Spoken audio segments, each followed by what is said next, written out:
ना ना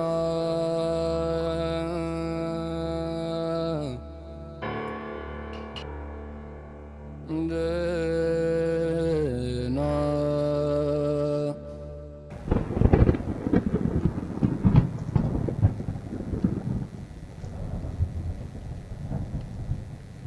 बेलाखिर इंतज़ार ख़त्म हुआ। इस्लामाबाद में एक मुद्दत बाद बारिश होने को है। आज कुछ लोगों के लिए रोज़गार का इंतज़ार बहुत तवील होगा।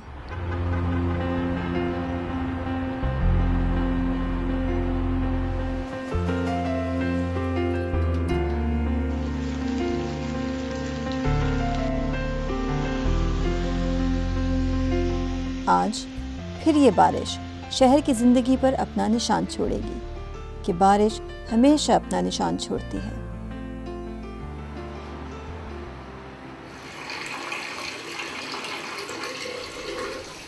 चीज़ों से निशानात साफ करके उनकी चमक वापस लौटाना वसीम का काम है।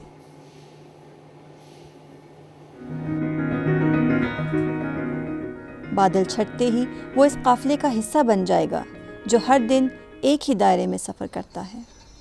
भूख के दायरे में 2 वक्त की रोटी के हुसूल का सफ़र। तकरीबन मुझे 2 साल हो गए ये काम करते हुए। इस तरह है ना सर कि ये तो आपको पता है कि बेरोज़गारी इतनी ज़्यादा है।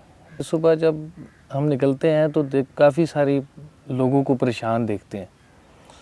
उनको देखते हैं हमारे जैसे नौजवान फारग घूम रहे हैं, कोई नशावर में लगे हैं, कोई अजीब व गरीब काम कर रहे हैं।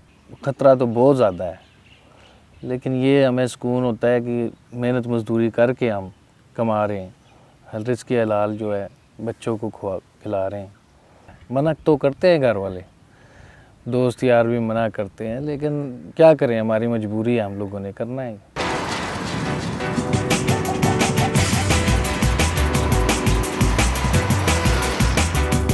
इस्लामाबाद, यहाँ बुलंद इमारतों में खूबसूरती और आसमान छूने का जैसे एक मुकाबला सा है। इन्हीं में से एक इमारत को खूबसूरत रखना वसीम का रोज़गार है।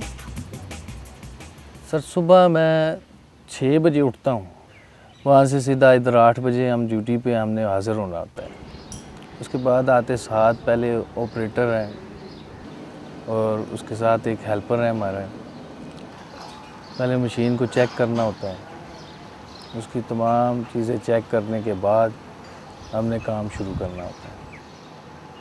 आज भी वो लोगों की नज़रों से ओझल लोहे के पिंजरे और इसकी तार से लटक कर इस बिल्डिंग के शीशे साफ करने वाला है। वसीम के साथ एक हेल्पर भी है जो इस मशीन को वसीम की हिदायत के मुताबिक चलाता है। एक छोटी सी गलती किसी भी बड़े हादसे का सबब बन सकती है। भाई वसीम होरी झूले विच बैठते ने, मैं झूले नूं ऑपरेट करना वा, झूले नूं उत्ते लैके जाना, झूले नूं थल्ले लैके आना, ते इन्हां दे इशारिਆਂ ਨੂੰ समझना है कि किस शीशे ते मैं झूले नूं रोकना है, किहड़ा शीशा इन्हां साफ़ कर लिया, मैं अगले शीशे ते किस तरह झूले नूं लाना है। ये सारियां गल्लां मैनूं ज़हन च रखणियां पैंदियां ने, क्योंकि ये बहुत ही मुश्किल और हार्ड काम है जिहड़ा कि छोटी जी लापरवाही तो किसी दी जान भी जा सकती है। इस शहर में मुख्तलिफ जगह पर मुख्तलिफ लोग मुख्तलिफ मशीनों के साथ एक ही सा काम करते नजर आएंगे। अफजल खान इस बिल्डिंग के डिज़ाइन की वजह से अपने काम के लिए 2 लोगों पर इन्हिसार करता है। एक मशीन चलाता है और दूसरा रस्सी से झूले को खींचकर बिल्डिंग के करीब लाता है ताकि अफजल खान का हाथ शीशों तक पहुंच सके।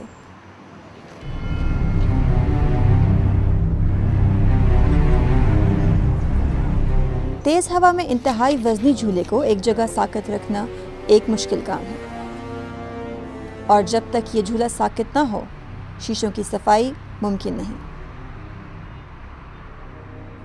इन मज़दूरों की तादाद कहीं कम है कहीं ज़्यादा, मगर हर जगह नुकसान का ख़तरा एक जितना है। एक बिल्डिंग पर कहीं 2 लोग हैं, कहीं 3 और कहीं 1।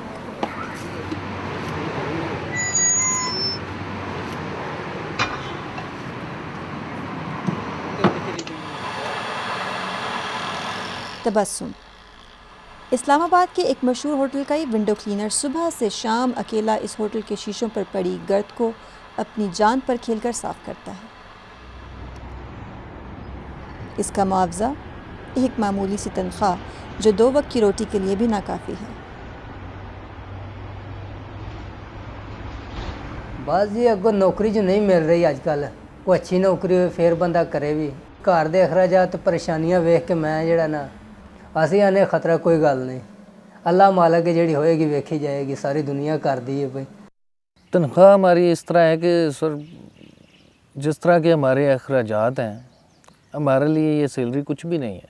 बिल जमा करवाने होते हैं बिजली के, उसके बाद सुई गैस, ये चीज़ें जो रोज़मर्रा की इस्तेमाल होने वाली हैं हमारी, इनके बिल हमारे पूरे नहीं होते हैं सैलरी में। लेकिन बस ये ना होने से बेहतर है कि हमारा कुछ ना कुछ निज़ाम चल रहा है इसे। दूर से इस काम की सख्ती का अंदाज़ा लगाना मुमकिन नहीं, ख़ासकर गर्मी की तेज़ धूप इन शीशों से झुलसा देने वाली हिद्दत पैदा करती है। वसीम इन्हीं जलते झुलसते शीशों को साफ करके पेट की आग बुझाता है। सर लोगों को तो अंदाज़ा नहीं है इस चीज़ का कि हम क्या कर रहे हैं। हमारा इतना मुश्किल ये काम है कि एक तो धूप पड़ रही होती है, दूसरा मशीन की हीट, और तीसरा शीशे इतने गर्म होते हैं कि हम लोगों ने फिर भी साफ़ करने हैं उनको। जब हम साफ़ कर रहे होते हैं तो शीशे के साथ हाथ लगाना बहुत मुश्किल होता है। उस पर इतनी तपिश होती है, इतनी गर्मी होती है कि कपड़ा भी हम इस्तेमाल करें गर्म, मतलब पानी भी फेंक के हम इस्तेमाल कर रहे हैं फिर भी हमारा हाथ जलता है, इस कदर गर्मी होती है। और मज़ीद जो है कि हमारा ये काम जो है जब हम सुबह शुरू करते हैं ना, उस वक्त तो थोड़ा सुकून होता है, जो तेज़ धूप होती है तो हमारा काम और मुश्किल होता जाता है। आम आदमी तो 5 मिनट भी नहीं खड़ा हो सकता है, और हम सुबह से शाम तक यही काम करते हैं हमारा, और इतना मुश्किल काम है कि बस मैं आपको क्या बताऊं। जहां बिजली का कोई मुतबादिल निज़ाम मौजूद ना हो, वहां बिजली का जाना इस ख़तरनाक काम को मज़ीद ख़तरनाक बना देता है। बुलंदी पर तेज़ हवा से हिलते हुए झूले में बिजली की वापसी का इंतज़ार बिल्कुल भी आसान नहीं। मेन तो लाइट ही हमें ऊपर लेके जा रही है, लेके आती है। तो इस दौरान अगर काम के दौरान लाइट चली जाती है, नीचे से ऊपर जा रही है लिफ्ट, तो ऊपर जाके बंद हो जाए, लाइट चली जाए, तो अगर घंटा नहीं लाइट आ रही है तो हमें ऊपर घंटा बैठना पड़ता है। और उस दौरान आपको पता है कि एक सख्त धूप हो, ऊपर मशीन की हीट हो, और वो बर्दाश्त करना बहुत मुश्किल है, जो कि हम घंटा घंटा बर्दाश्त करते हैं। और इसी दौरान अगर ऐसा तूफ़ान, अंधेरी, हवा वगैरह तेज़ चल पड़ती है तो वो भी हमारे लिए सख्त नुकसानदेह है। वो इस तरह है कि जब हवा चलती है तो ये आपस में टकराती है, बिल्डिंग के साथ जाके लगती है, तो फिर उससे ज़्यादा और बंदा डर जाता है कि खुदा ही अब बचाने वाला है, कोई पता नहीं 1 मिनट का कि क्या हो जाए।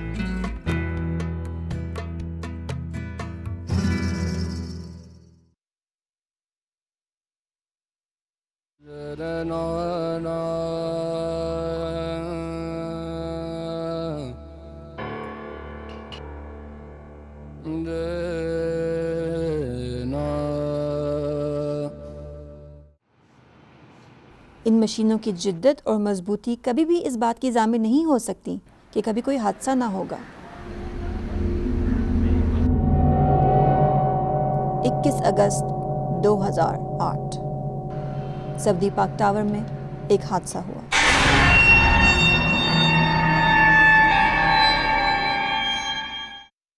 अपने शानदार डिज़ाइन और जदीद आलात से मुज़य्यन ये इमारत एक शाहकार तस्वुर की जाती है।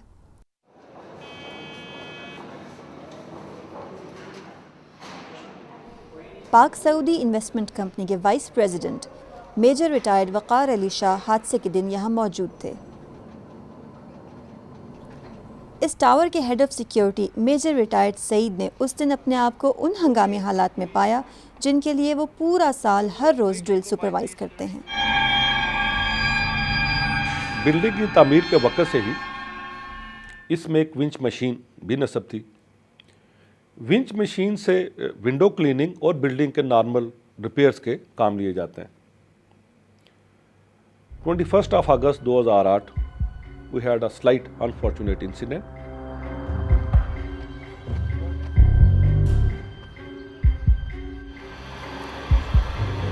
It was a technical fault and winch machine operator जो कि पिछले 15 साल से उस पर काम कर रहा था, he happened to fell down. ये 18 फ्लोर पे काम कर रहा था और देखा कि इसका झूला नीचे आ रहा है। फ़ौरन हम उसके पास गए, इसको हमने फ़ौरन ही उठाया। उठाते ही फिर क्योंकि इसका हेड काफ़ी सीरियस इंजरी था, ब्लड खून इसका सर से निकल चुक रहा था, ये खुद बेहोश हो चुका था। और इसको उठाया और गाड़ी में डाला और फ़ौरन फिर मैं हॉस्पिटल में ले गया।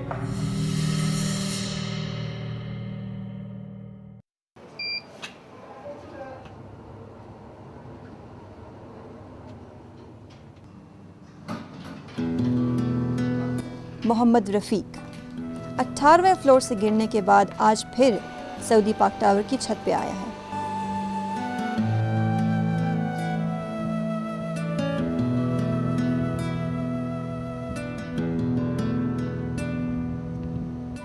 मैं 18 फ्लोर ਤੇ ਸੀ। 18 ਫਲੋਰ ਤੋਂ ਮਸ਼ੀਨ ਦਾ ਰਾਡ ਟੁੱਟਿਆ।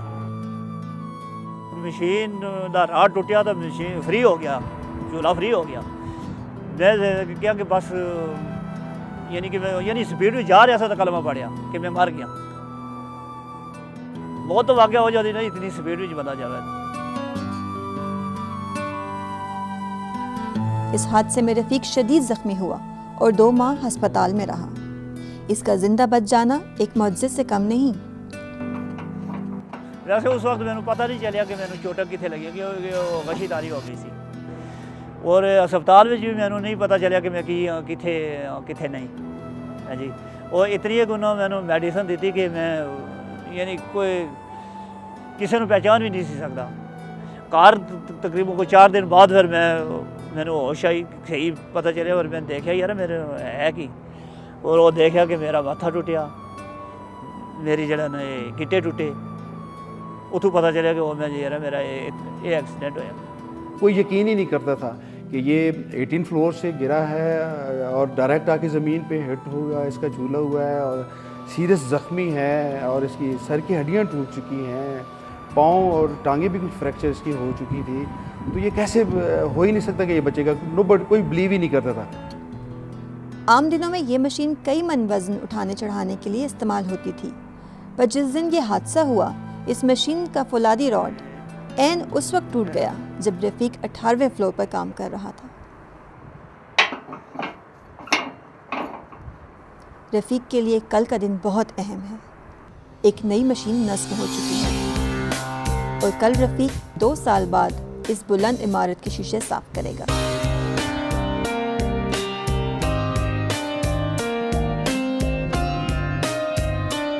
मैंने कितने लोगों क्या कह रहा कि वो मशीन नहीं आ गई तो उनकी झूले दे चढ़ से। मैं कह रहा मैनू तुसी बुजदिल ना बनाओ, ये हादसे बार बार नहीं आते। हो गया हादसा हो गया बस। उनकी है कि मैं फिर यानी झूले तो टहदा ही रहा ना, मशीन मजबूत थी। हो गया हादसा अचानक और खुदा ने ज़िंदगी भी दी थी। इसके बावजूद भी मैं कहूँगा कि यार मैं झूले तो नहीं चलना, यार वो मैं टह जासा, की पता मैं रोड क्रॉस करा एक्सीडेंट हो जाए, मैंने कोई गड्डी वाला मार जाए। मौत तो हो गई ना, उत्थों भी मौत है तो इत्थे ही मौत है। लेकिन ये बुजदिली नहीं मैं कम कर सकता।